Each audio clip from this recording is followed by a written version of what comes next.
What's going on, Washington fans? Welcome to the JTFB channel. Make sure you hit that subscribe and like button to stay up to date on all of the Washington news that I'll be bringing here on the channel. And I know it's Saturday morning. We have a big matchup tomorrow against the New York Giants, or maybe you're watching this after Sunday. But regardless, the trade deadline is on Tuesday at 4 p.m. Eastern time. And we got a couple nuggets from around the league of what Washington possibly could be doing within the next few days. Now, Sunday is an absolutely big game against the Giants, but around the league, it's going to also determine how a couple other teams operate, whether they are buying or selling at the trade deadline. This is such a big Sunday for game results. So there's a lot of games to keep an eye on. But we heard that Washington was quote unquote poking around the league for a wide receiver to help out Terry McLaurin. And I'm probably going to talk more about that on my Bleacher Report stream that I have coming up early in the week. But on this video, I'm going to really just hone in on one where there's actually a couple options that I'm taking a look at. And this is one that everyone's been talking to me about, even when I did my video saying that Washington should be buyers at the trade deadline. Everyone's like, Josh, talk about the corners. We need a corner. Talk about the corners. And I want to start by saying this. First off, John Keim, and I'm glad I came across this post the other day. Someone asked him, like, is having Mike Sainristil still outside, like, the long-term answer? Is that what they want to do? And he said, no, they definitely want to move him back inside, and they definitely want an outside guy. Now, he didn't say anything about, like, oh, they're shopping or whatever. But it's not, a well-kept secret that Washington is looking to add a corner at the trade deadline. And Dianna Russini actually posted a long, intel thread this morning for an article about the entire trade deadline, talking about players available, talking about teams and stuff like that. And she said that Washington is actively calling around the league looking for a corner. And I thought that was interesting. And now she also did mention, and I think this is worth, talking about as well. Also mentioned a part of an article from The Athletic from Ben Standig saying that numerous league sources told The Athletic they have heard minimally about Washington this deadline cycle, or that the team is attached to any specific names. There's a willingness by the front office to listen, especially for a cornerback, according to another team's front office executive, but there's little sense that activity is currently brewing. But that was a little while back. This is when things start to really heat up. And the thing about Russini, I know she can be hit or miss, whatever your thoughts are on Russini. But the fact, and it's not like she's just talking to Washington. There's other teams around the league saying this, like, hey, Washington's calling, asking for a corner, whether it's a team that they got a call from saying, like, hey, Washington called us, or whatever it is. It is known that Washington is looking to add a corner, and it's been that way for a while. So this isn't breaking news, but it's just good to know that Washington is actively looking for a corner and doing their homework. Now, does that mean a trade will get done? I think there's a trade that could be had. And I pointed out, pretty much every option that I think is reasonable or that could actually happen. And I'm going to talk about them. So let's go ahead and dive right into it. First off, I want to start by marking a name off the list, and that is J.C. Horn. Everyone has always told me, Josh, what about J.C. Horn? We need to go get J.C. Horn. Jordan Schultz said the other day, the Panthers are not doing a fire sale. J.C. Horn is not available. And I know people are going to come back and say, oh, anyone can be available for the right price. But at the same time, the Panthers know, they can't keep doing what they've done, getting rid of TJ Moore, getting rid of Christian McCaffrey. At some point, they have to actually start rebuilding around some good players. You traded away Burns. You got Derek Brown, who he's out for the season. We got Luvu, Jeremy Chin. I mean, at some point, you have to start keeping your players. So according to Jordan Schultz and him just talking to people around the league, J.C. Horn is not available. So don't come at me saying, Josh, you need to get J.C. Horn, because you can't buy a house that's not for sale unless you just crazily overpay, which I think we can all agree Washington would not be the team to do that. Now, let's go to the Browns, the Cleveland Browns, who have been having a terrible season. They should be rebuilding, but they are stuck in a Deshaun Watson contract situation. They are giving him an ungodly amount of money. I want to say it's somewhere around $70 million a year guaranteed for the next 2 years, which is absurd, first off, and towards Achilles, and he might not take another snap in Cleveland, to be honest with you. But they are in a financial hell right now, which can be great for a lot of teams, and they suck, so that also helps as well. Who knows? Maybe Jameis Winston turns the things around there, but I don't know. People are asking about Myles Garrett. I don't think Myles Garrett's available. But I want to talk about two of their corners. One, Denzel Ward, and then the other one, Greg Newsome. Let's start with Denzel Ward. Denzel Ward's only 27 years old. He just had his sixth concussion, though, which isn't good, especially at that age. But I think he's coming back like this week or maybe next week. Or maybe he is back, but he just got his sixth concussion like not long ago at all. He signed a 5-year, $100 million contract in 2022. The Browns would eat 10 mil dead cap for 2024 and 30.5 mil for 2025. That's a lot. So I know that's a name that's been going around a lot, and I would love to get Denzel Ward. Like I said, especially for a team that should be starting over, a team that needs to figure out their financials. Trading away a really good player who's only 27 years old and eating 10 mil in cap this year and 30 mil in cap next year makes no sense to me. I just don't see that being an option for them. Once again, if you're going to rebuild, you have to keep some good players. You got them on a good deal. First off, 5-year, 100 mil back at 22. The market's reset. There's no point in them to eat all that dead cap, trade away a good player, and then they still have to pay Greg Newsome, who I'm going to talk about next. Now, if you remember, if you follow me on social media at Josh Taylor FB, I talked to a couple of people that I have in Cleveland and said that Washington did, in fact, at least kick the tires. I won't even say inquire or made an offer. They checked in. That's a good way to put it. They checked in with the Browns on Newsome to see if he was available. And if you remember, like I said, I posted this back in the offseason. Post kind of blew up.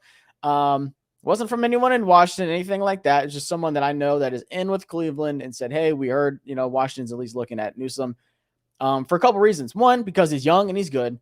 And two, he needs to get paid. And the Browns already had a ton of money invested with Ward and Emerson as well. And now they have the situation with Deshaun Watson. It's making it really hard for them to be able to pay all of their corners. And then you add in superstar like Myles Garrett.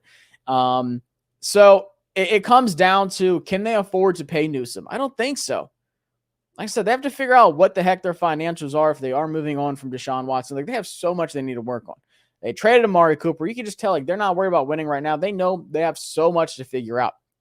Newsome is still super young, 24 years old. I know he hasn't had the best season this year, and you can send me all the graphs and stuff, but that team as a whole has been bad. Even Myles Garrett hasn't looked phenomenal. Like, that team is so defeated, and rightfully so, with Deshaun Watson at quarterback. That team is just so bad. Like, we played against them. We saw how bad they were. It's been like that all season. So I'm not putting one season against Newsome. Like I said, he's 24 years old. He's been lights out since he got into the league. I would absolutely take a chance on a guy like him, especially with a draft class where you've had 3 top corners in the draft go down with season-ending injuries, and Washington's going to be picking in the middle to late first round if the season plays out how it is anyways. So you're talking about Travis Hunter, you're talking about Will Johnson, you're talking about all these top guys. Maybe you get like a Tacario Davis from Arizona who isn't injured yet, knock on wood. But Benjamin Morrison, like Savon Revel, like there's all these top guys that I really wanted. And there's always going to be some later round guys I like as well. Tommy Hill, not later rounds, but like second, third round. There's some sleepers out there. I don't hate this draft class at corner, but if you can add a big time name or somebody that can start outside and be really good, so then you can move Mikey Samuel back inside, then you do it. He's 24 years old. Pay him. Heck, him having a bad year this year might actually help when you talk about contract negotiations and keeping him long term. If you trade for him, I don't even know what the trade package would look like. I mean, I don't know. If I had to guess, all these trades recently have been like really low. Like Deontay Johnson went for a 5th, 6th round pick swap. Like they moved up 18 to 19, possible spots in the draft to trade him. Are you kidding me? So, I mean, it wouldn't surprise me if it's like a 4th or 5th. And then like you get Newsome in like a late, like a 7th or something. It would not surprise me. The trade compensation of these have been terrible. But at the end of the day, the Browns need picks and they cannot afford to keep paying anybody. And I think Newsome would be a guy that's more likely. So if you're on the Denzel Ward train, hop off, at least, take a ride for a little bit on the Greg Newsome Express. But I just don't see a way that Denzel Ward's traded. Not even to just us, but anywhere. It does not make sense financially. And then long-term wise, it doesn't make sense trading a really good player. So those are the 2 Browns corners. And I have 3 more guys for y'all. Who do I want to do next? First, okay, let me talk about this guy because I'm all the way out on this guy. Tre'Davious White. In my opinion, like I get it, former All-Pro, like big-time name, Tre'Davious White. First off, he deals with he's had so many bad injuries. And then this year, he's just been really bad when he's on the field for the Rams. I mean, ungodly bad. He had 4 starts earlier in the season. I don't know if he's still starting or not, but he was allowing a pass rating of 138.4. That is terrible. That is not what I want here. And I get it. He has that upside, maybe. But from what I've seen, like, he just looks, my boy's washed. I hate to say it. I don't want to be that guy, but it just looks like he's washed. He is not the same guy that was in Buffalo for those years. All those injuries, in my opinion, are just starting to add up. And I maybe if it's a late round pick, you take a flyer on it, but it would not move the needle for me. I'm not going to act like I would be excited. I'm not going to hop on here if we make a trade and be like, oh my God, guys, we traded for Tre'Davious White. Who let us get this dog? And then post highlights from 3 years ago. I'm not going to do that. So I'm all the way off on him. He's 29 years old. He's not old. But like I said, just the wear and tear is there. He's just missed a lot of significant time. And when he is playing, it hasn't looked good. So some people want him. And if you do, I get it. I respect it. It's better than Forbes. Maybe. I don't know. It might be. It might not be, to be honest with you. He's just been really bad this year. The whole Rams secondary has been ungodly this year, to be honest with you. So I'm all the way out on Tre'Davious White. Next one up is 2 of my favorites. One is definitely available, and one has been linked to us heavily. The other one, it's been whispered. I don't want to say talked about. It's been whispered that he could be available, just because of the team and then the financials once again. So I'll go with him. That's Marshon Lattimore. And this is one I would definitely get excited about. The Saints are 2-6 as of today. They should beat the Panthers, so they should be 3-6 after Sunday, but who knows? It's the NFL. You have no idea what's going to happen. I think Derek Carr's back too, so they should win that one. But the Saints, first off, I don't know how they do this every offseason, but they always make it work. The Saints are projected to be $72.6 million over the cap next year. $72.6 million over. How is that even possible? Who is even good on their team? $72.6 million. God, man. And absolutely nothing to show for it. And he's allowed a passer rating of 68.5 this season. He's only 28 years old. I think he has a slight hamstring injury right now. Him and Kool-Aid. Shout out to my boy Kool-Aid. But they have some young guys at corner that could really take over. Obviously, Alontae Taylor's been really good. And like I said, Kool-Aid, rookie, got high hopes for him as well. So I could see it to where it does make sense because once again, the financials, and they are 2-6, should be 3-6, but still, who knows what the Bucs are going to look like the rest of the year with all the injuries they have. Falcons should win the division. The chances of the Saints making the playoffs are very slim. Even if they beat the Panthers, it's really slim. So you are in cap casualty hell once again, 72.6 over. If they trade him, they save $10.8 million in 2025, get him off the books, and make a little bit of breathing room for that cap situation that they have. But still, at the end of the day, they're a bad team. The financials aren't good. I would be excited for Marshon Lattimore. That's a guy that you could, restructure his contract, keep him here for, maybe a 2-3 year deal contract down the road. He's not that old. I mean, I'd be all for it, honestly. Like, he's 28 years old. Maybe make the deal to where he's like 30, 31. I don't know. But I think he would definitely start outside. Like, out of all the guys that are like available or maybe available that people are talking about, I feel like he's definitely the most talented. Like, we know Marshon Lattimore. We know what he's done. And he's kind of been like this over the last few years, but he's balling right now. Minus the hamstring injury. But this makes a ton of sense to me. Absolutely makes a ton of sense to me. I'd trade like a 4th for him. Once again, I don't see these trades requiring like a lot of big time picks. People, and this is a terrible season, honestly, to be doing it, but teams, there's a lot of rebuilding teams. Teams need picks. And this draft sucks. So I feel bad for those teams that are starting to rebuild right now. We rebuilt at a great draft, by the way, as y'all can tell. But it makes a ton of sense for me. I think Marshon Lattimore is the one I would be most excited about. I think Newsome's right there with him. And like I said, I don't see Ward happening. JC Horn is not available, and then Tre'Davious White is out. But this last one is a guy who's been linked to us a lot in a couple different articles. So I think it's smoke. but where there's smoke, there's fire. So I feel like this is a guy that's been obviously talked about, and maybe Washington has even called the Patriots and asked for Jonathan Jones. But I see way too many people linking him to us, and he does fit the scheme really well. Like, I think this would be an option where it's like, hey guys, first off, we're 6-2. If we beat the Giants, we'll be 7-2. And maybe you're watching this, I don't know, Sunday night, Monday after the game, or Tuesday before the trade deadline. But Washington, the way things are going, Washington is in a great position to go to the playoffs and possibly go for a run. They're way ahead of schedule.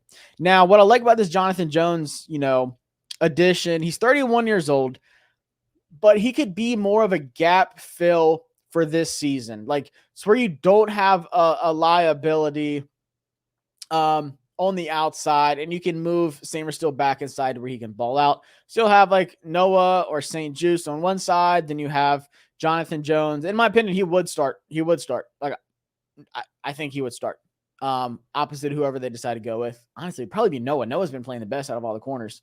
And then you move Sanger still back in the nickel slot where they want him to be.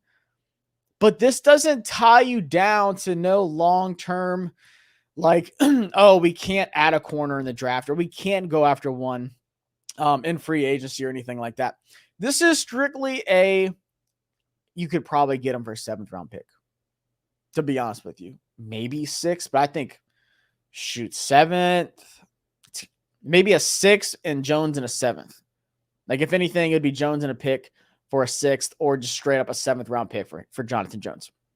Like I said, he's 31 years old. So this isn't like a trade for him, pay him long-term, keep him your thing. Maybe, he could be here next year. Who knows? But I just see this as more of we can win this year, but we can't let the secondary, we can't let, what happened against the Ravens be what holds us back from winning in the playoffs. You know what I'm saying? And it's kind of what Dianna Russini was alluding to, is Washington has to beat the Eagles twice this year. They have to compete with some good passing offenses. Even like the Lions, look at some of the NFC teams. Possibly the Vikings, Packers, like talking about playoffs. But we still have the Eagles twice. And I'm kind of glad it's after the trade deadline, because it allows you to make a move like this. Jonathan Jones could be a guy that you add that helps you compete even if it's just the smallest margin of games. Like, we could have beat the Ravens if we didn't allow so many big passing plays against them. We were there. Like, we had an actual shot at beating the Ravens. As bad as our defense was, Jaden Daniels was on the field. He was coming back after every single time the Ravens scored. He had an answer. Now, I think the defense is playing well now, but we've seen what happens sometimes against some of this top talent, and we can't let that happen down the stretch. And if we start going for a playoff run, even just talking about the NFC East trying to win the division, you can't let that be what stops you. We can't let A.J. Brown do what he does against us. Talking about Smitty, even Saquon, Goddard. The Eagles have a lot of weapons. So I would be excited once again adding a Jonathan Jones. I don't think he's washed. I think he's actually a really solid corner. Is he a big household name? No. But he's good enough to where he can hold down that outside spot opposite of whoever it is. Samer still goes back in the nickel, and they really get things going and stop some of these big passing plays to finish out the rest of the season and maybe go into the playoffs. So that's my thoughts on the corner targets. Like I said, I have a Bleacher Report stream I'm doing earlier in the week. I can't remember what day it is. Maybe it's like Monday or Tuesday. I can't remember. But stay tuned, and I'll post it here afterwards if you miss it.